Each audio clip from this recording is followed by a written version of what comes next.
to the 34 million women now at risk of losing abortion access entirely. I know this decision is a direct attack on your lives and your livelihoods. That's Governor Hochul speaking out after Friday's Supreme Court decision overturning Roe v. Wade. But Governor Hochul signed a package of bills ahead of the decision to protect abortions in the state. They include protecting women who visit New York to get an abortion and protecting medical professionals who perform the procedure from lawsuits and criminal charges.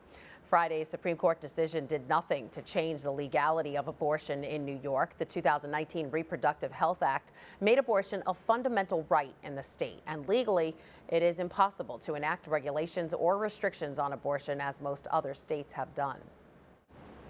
Here now with more on that is Kristen Curran, Director of Government Relations for the New York State Catholic Conference. Hi, Kristen. Hi. So, Kristen, it seems like abortion is here to stay in New York. Those bills the governor signed will just lead to more people coming here to get the procedure. You've described it as abortion tourism. How is the New York State Catholic Conference fighting this?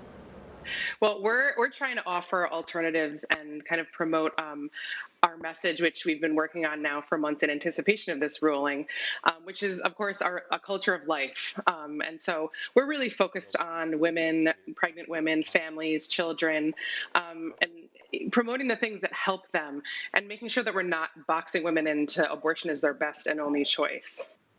Yeah, state lawmakers again this month tried to insert abortion rights into New York State's constitution. It didn't pass, but do you worry that could change and the right to an abortion will one day be guaranteed in the state's constitution? And what would it mean if it is?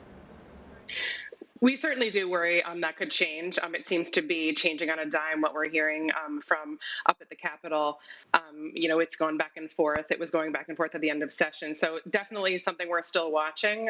It sounds like it could very well come up when they come back for a special session tomorrow to address gun violence.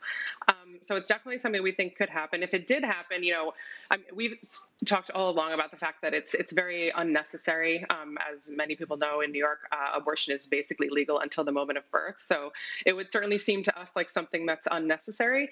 If it were to actually happen, certainly it would make an abortion ban next to impossible to achieve here in New York if public opinion or the legislative makeup were to change. But we don't see that happening anytime soon or ever. So again, it seems just very unnecessary from our perspective. Right, and New York is already known as the abortion capital of the country. Let's take a look at some numbers. In 2017, there were more than 105,000 abortions in the state, which amounted to 12.2% of all abortions in the U.S. What are some alternatives for women in crisis pregnancies, and how can these women be helped?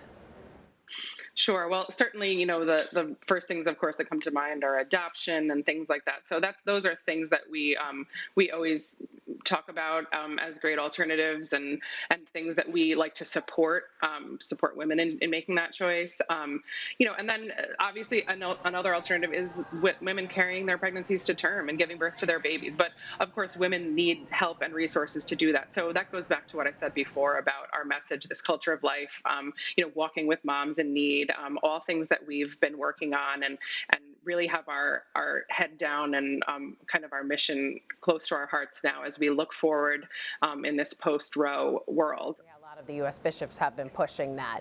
And meanwhile, in other parts of the country, we've already started seeing abortion clinics closing. What kind of further change do you think this decision on Roe will make across the country and here in New York, if anything?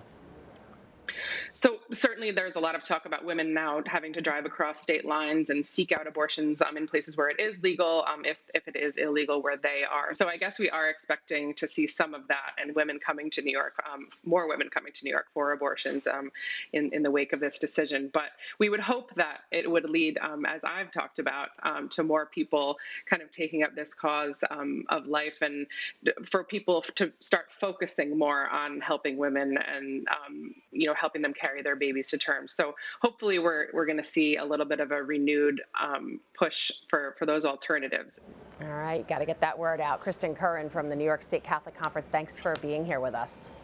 Thanks so much for having me. Hi, I'm Christine Persichetti, anchor of Curran's News. If you like what you saw, please hit the like button on this video. And if you want to see more content just like it, subscribe and click on the bell for notifications. Thanks for watching, because we are putting your faith in the news.